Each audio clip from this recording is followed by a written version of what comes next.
So today I am going to prove the theorem Lagrange's interpolation formula. So coming to the statement, let f of x naught comma f of x1 comma f of x2 comma and so on f of xn be the values of y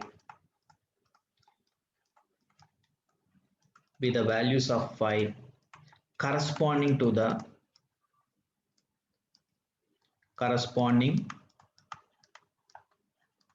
n plus 1 values corresponding to the n plus 1 values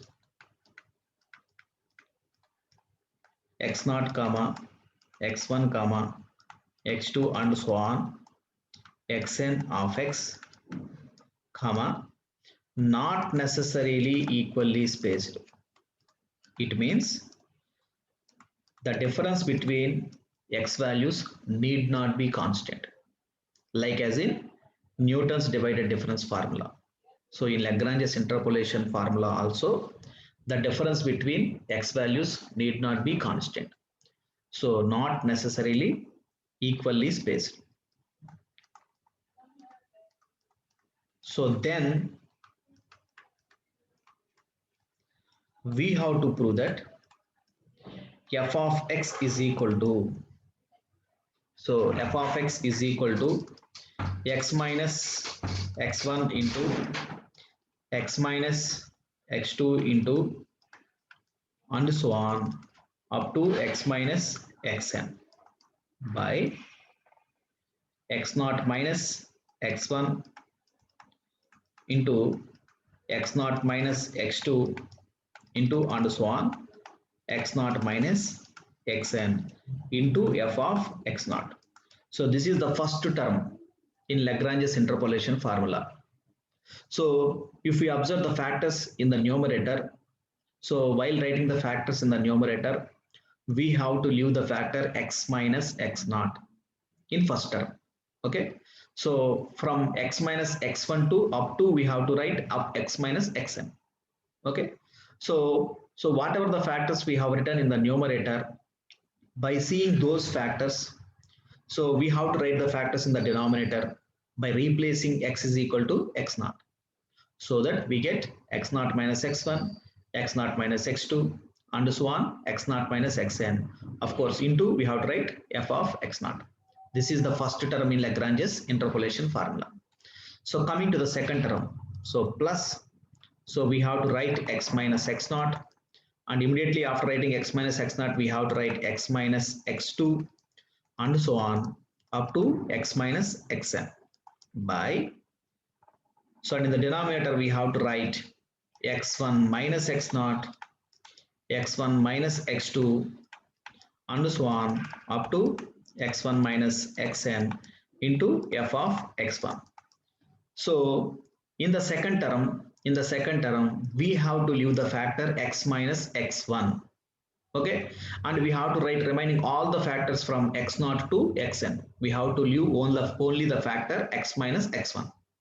So after writing the factors in the numerator, so by seeing those factors, we have to write the factors in the denominator just by replacing x is equal to x1, so that we get x1 minus x0, x1 minus x2 and so on up to x1 minus xn. This is the second term in Lagrange's interpolation formula. So coming to the third term, plus, so we have to write x minus x0, x minus x1, and after that we have to write x minus x3 and so on up to x minus xn by, and in the denominator we have to write x2 minus x0, x2 minus x1, x2 minus x3 and so on up to x2 minus xn into f of x2. This is the third term in this particular formula. Okay, so in this third term we have to leave the factor x minus x2. Okay, so we have to write remaining all the factors from x0 to xn. Okay, we have to leave only the factor x minus x2. So after writing the factors in the numerator, we have to write the factors in the denominator just by replacing x is equal to x2. Okay, so that we get x2 minus x0, x2 minus x1, x2 minus x3, and so on, x2 minus xn in denominator. Okay, in the same way, if you proceed in the same way, and so on, and if you write the last term, so that is x minus x0 into x minus x1 into and so on, up to we have to write x minus xn minus 1 by, and in the denominator we have to write xn minus x0, xn minus x1, and so on up to xn minus xn minus 1 into f of xn. So this is the last term in Lagrange's interpolation formula. So if you observe this last term, here we have to leave the factor x minus xn. Since xn is the last value of xn, so while writing the last term in Lagrange's interpolation formula, we have to leave the factor x minus xn. So starting from x0 onwards, we have to write up to xn minus 1. So that we have written from x minus x0 to x minus xn minus 1. So after writing factors in the numerator, we have to write the factors in the denominator just by replacing x is equal to xn, so that we get the factors in the denominator. So this is the formula, Lagrange's interpolation formula. So we have to prove this particular formula. Okay. So coming to the proof. So in the theorem it was given that f of x0 comma f of x1 comma, of course f of x2 and so on, f of xn be the values of phi corresponding to the values of x, corresponding to the values of x,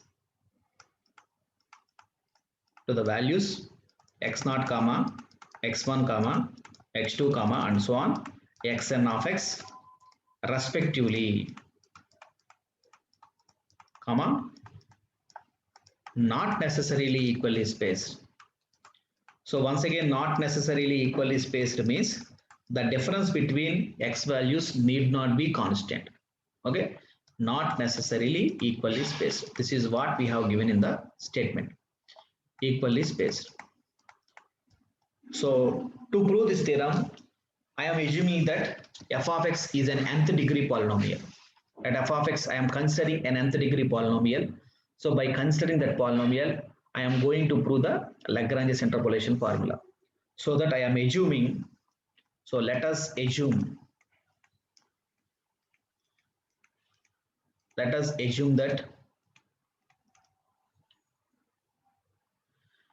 f of x is an nth degree polynomial. Nth degree polynomial such that n plus 1th difference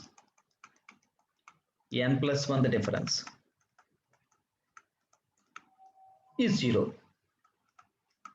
So whenever f of x is a polynomial of nth degree, then definitely the n plus 1th difference of that polynomial should be 0. Okay, so that is what I am assuming. Okay, so let us write f of x.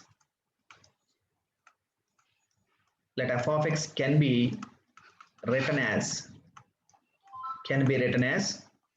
f of x is equal to, so we have to remember this polynomial. Okay, f of x is equal to a0 into x minus x1 into x minus x2 into and so on up to x minus xn.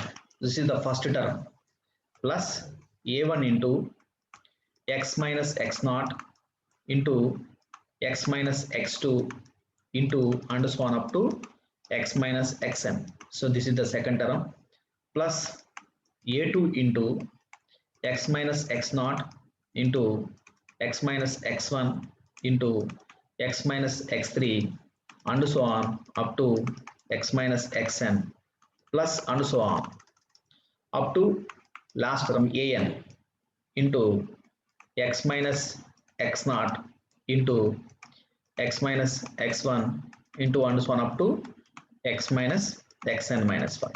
So this is the polynomial I am considering as f of x. Okay, so if we observe this polynomial, so here the first term is a naught into, we have written here some factors. How to remember these factors? So in Lagrange's interpolation formula, so the factors we are having in the first term, what are the factors we are having in first term? X minus x1 into x minus x2 and so on up to x minus xn. Those factors should be written here in the first term of the polynomial. Okay. Similarly, the factors in the second term are the factors in the numerator of second term in Lagrange's interpolation formula. So these are the factors in the second term of Lagrange's interpolation formula, especially in numerator. Similarly, the factors in the third term, so x minus x naught, x minus x1, x minus x3 and so on up to x minus xn are the factors in the third term of Lagrange's interpolation formula. Okay, in numerator. So I am considering the factors in numerator. Okay, and so on. Similarly, the factors in the last term, an into x minus x naught, x minus x1 and so on up to x minus xn minus 1 are the factors in the last term of the Lagrange's interpolation formula in the numerator. Okay, we have to remember this particular polynomial in this way. Okay, so after considering this particular polynomial, what we have to do is we have to find all the constant values, that is a0, a1, a2 and so on up to an. After finding those values, we have to substitute those values in this particular polynomial. Then we get the Lagrange's interpolation formula. Okay, so here I am writing that where a0 comma a1 comma a2 comma and so on an are constants. Okay, these are the constants. So now what we have to do is we have to find those values, constant values. Okay, so now for that I am putting, now put x is equal to x naught in equation 1. So first we have to put x is equal to x naught in equation 1. So clearly we are seeing that in equation 1, if we put x is equal to x naught, we get f of x naught is equal to, so if you write x is equal to x naught, we get a naught into x naught minus x1, x naught minus x2 and so on up to x naught minus xn. So this is the only term we get when we put x is equal to x naught, because from second term onwards we are having x minus x naught in every term. Okay, from second term onwards we are having x minus x naught factor in every term. So when we write x is equal to x naught, that term gets 0. Okay, so from second term onwards every term should be 0, so that we get only this value when we write x is equal to x naught in equation 1. So after writing x is equal to x naught, we get this value. So now the value of a naught is equal to, now a naught is equal to f of x naught by, so by taking all those terms to left side, those terms go to denominator, so that we get x naught minus x1 into x naught minus x2 and so on up to x naught minus xn. So this is the value of a naught. Okay, so once again now put x is equal to x1 in equation 2, sorry, equation 1 only. So in equation 1 itself. So once again now we have to put x is equal to x1 in equation 1. So if we put x is equal to x1, we get f of x1 is equal to, once again if you observe the equation 1, so only the second term should not be 0. Remaining all the terms in the polynomial should be 0, because we are having x minus x1 in all the terms except in the second term, so that we get only those terms. Okay, only that term. So that is a1 into, so once again I am seeing that a1 into x1 minus x naught, x1 minus x2 and so on up to x1 minus xn. Okay, remaining all terms should be 0, because we are having x minus x1 factor in each and every term except the second term. Okay, so that remaining term should be 0. So from this we can write a1 is equal to f of x1 by x1 minus x0 into x1 minus x2 into and so on x1 minus xn. So this is the value of a1. So now once again we have to put x is equal to x2 in equation 1 once again. X is equal to x2. Now we have to put x is equal to x2. So now we get f of x2 is equal to, okay, once again I am seeing equation 1. So in equation 1, if you put x is equal to x2, we get only the third term. Remaining all terms should be 0, because in each and every term we are having x minus x2. So when we put x is equal to x2, that those terms should be 0. So in only the third term we are not having x minus x2. So that f of x2 is equal to, we get a2 into so x2 minus x0, x2 minus x1, x2 minus x3, and so on up to x2 minus xn. From this, a2 is equal to f of x2 by x2 minus x0, x2 minus x1, x2 minus x3, and so on up to x2 minus xn. So this is the value of a2. So in the same way, if you put x is equal to xn, in equation 1, so then we get f of xn is equal to an into, so xn minus x0, xn minus x1, and so on up to we get xn minus xn minus 1. So whenever we have put x is equal to xn in equation 1, so once again in equation 1 we are having x minus xn factor in all the terms except in the last term. So that whenever we have put x is equal to xn, we get only that last term. So that I have written f of xn is equal to an into those factors.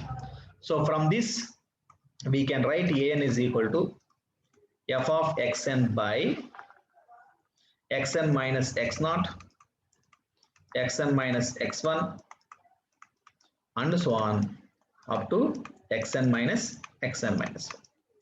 So this is the value of an. So after finding all those values, now what we have to do is now substitute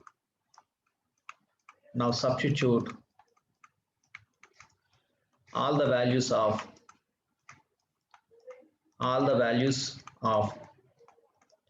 a0 comma a1 comma a2 comma and so on an in equation 1. So we have to substitute those values in equation 1. So in equation 1, what we have supposed is f of x is equal to a0 into, we have supposed that a0 into x minus x1 into x minus x2 into and so on x minus xn into a0. We have supposed that the first term. Here, what is the value of a0? So the value of a0 is fx0 by those terms. So I am writing into f of x0 by, so x0 minus x1 into x0 minus x2 into and so on x0 minus xn. Okay, plus, so second term x minus x0 into x minus x2 into and so on x minus xn into a1. So the value of a1 is f of x1 by x1 minus x0, x1 minus x2, and so on up to x1 minus xn. So similarly, the third term x minus x0 into x minus x1 into x minus x3 and so on up to x minus xn into f of x2, the value of a2 is f of x2 by x2 minus x0, x2 minus x1, x2 minus x3, and so on, x2 minus xn, and so on. Similarly, if you substitute the value of an in the equation 1, we get x minus x0 into x minus x1 into and so on up to x minus xn minus 1 into f of xn by xn minus x0, xn minus x1, xn minus x3, sorry, xn minus x2 and so on up to xn minus xn minus 1. So this is Lagrange's interpolation formula. This is Lagrange's interpolation formula. So whenever we substitute all the values of a0, a1, a2 and so on an, then immediately we get the formula which is Lagrange's interpolation formula. So this is the proof of Lagrange's interpolation formula. Thank you.